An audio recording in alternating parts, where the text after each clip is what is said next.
বন্ধুরা, আজকে আমি একটা নতুন রান্না দেখাচ্ছি। আশা করি তোমরা সবাই ভালো আছেন।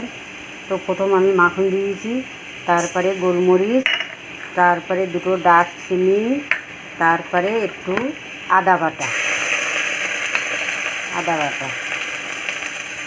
দিয়ে একটু নাড়বো।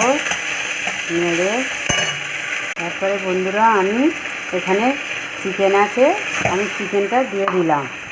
দিয়ে আমি এইবার সবজিটা দিয়ে দিলাম।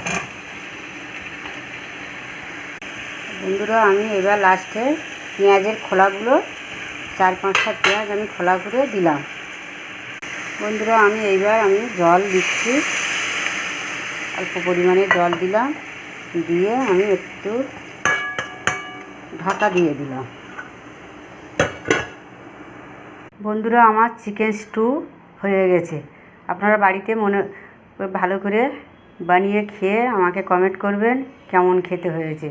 চিকেন স্টুটা খুব ভালো, শরীরের পক্ষে খুব উপযুক্ত, কোনো মশলা নেই, কোনো কিছু নেই।